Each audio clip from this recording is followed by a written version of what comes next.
the Crafty Meraki YouTube channel. It's Erica with you today, and today we are going to be playing with the gorgeous Elegance Shimmer plate. So first off, we are going to do a little bit of hot foiling, and then we're going to use the fun layering stencils. So for this card, we're actually going to be using black foil, and you might think that's a little bit crazy, but I promise you the results are stunning. So first, we are going to measure out our foil so we don't waste any.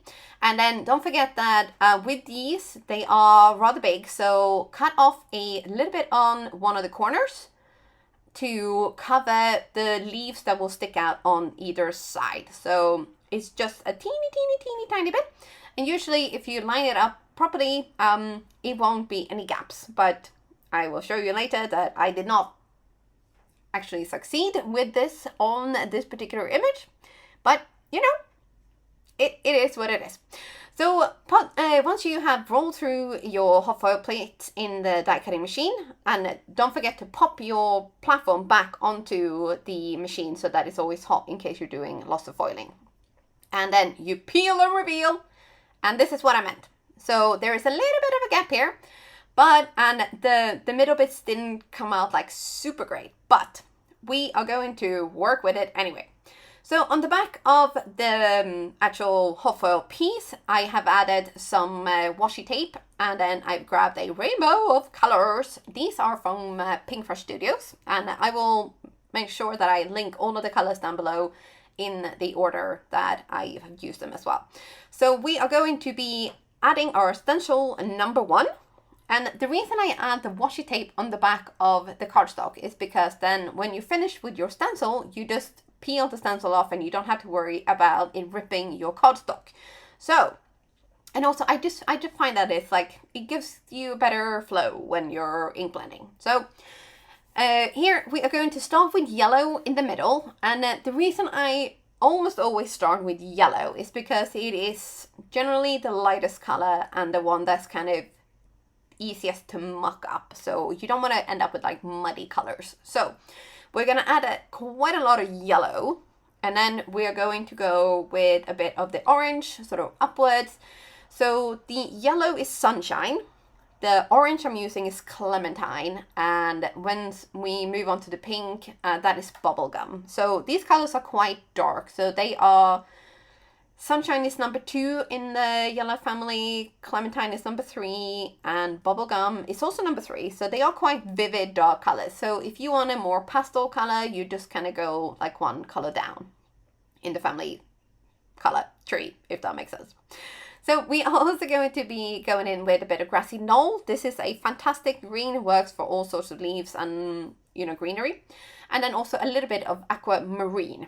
So, the reason we are doing this is because we are going to have the flowers all in a rainbow.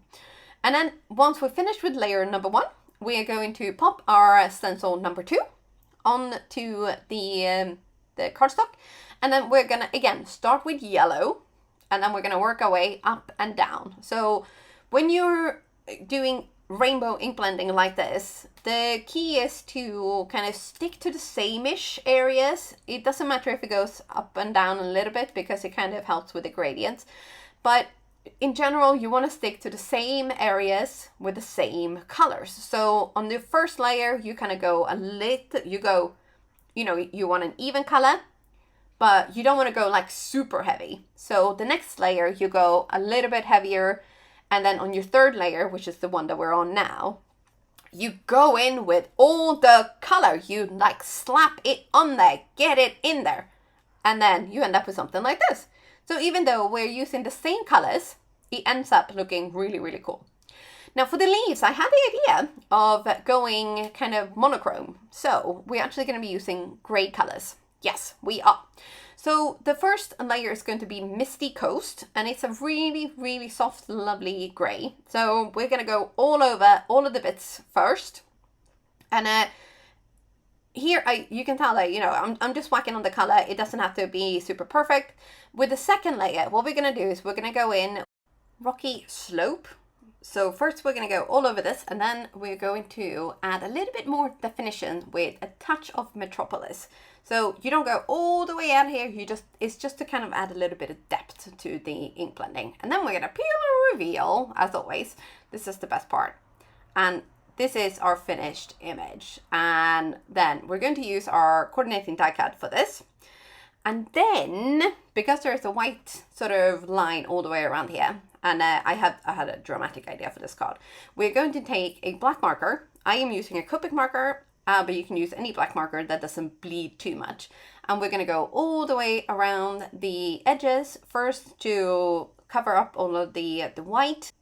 This is a super simple technique to make your die cuts pop even more. And it kind of gives you the optic illusion that the die cut is super, super closely cut to the actual image itself.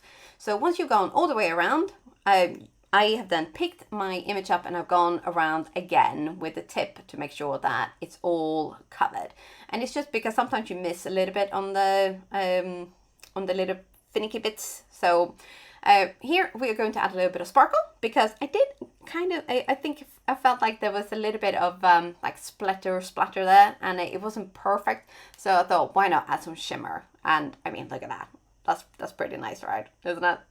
And here's the dramatic idea. So I decided I wanted to have a black background, but I wasn't sure whether I wanted a shiny black cardstock or matte black cardstock, but I decided to go super extra and go for shiny black cardstock.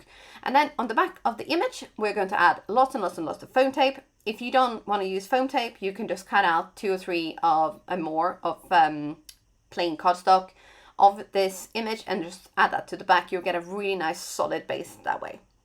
And then once that was added to the card base, the only thing we had to do was add a sentiment. And I have all of these lovely Handmade Love hot foil images. I probably didn't get that name right, but I picked and chose between some black ones and a white one, but they did both say with love. So this is, I decided to go with a white one because it just it looked really nice. So this is matte gold, and we're gonna just pop this down onto our work surface. We're gonna add a little bit of double-sided tape. We're gonna add this to our card right down at the bottom because we don't want to cover up the flowers too much, and it's just kind of like a hey, with love. And that is the card done. I'm loving the dramatic pop of this, but if you want your card to stand up, you are gonna have to trim off the little bits at the bottom. So what I've done is I've used a ruler on the back and a little bit of pencil, and then I've just drawn lines to make sure that it's all gonna stay straight. We're going to cut those off with scissors, and now the card is completely done, except for card base, of course, but you know, we'll get to that. But that is it from me for today. I really hope you've enjoyed this, and I will see you soon again. Bye for now.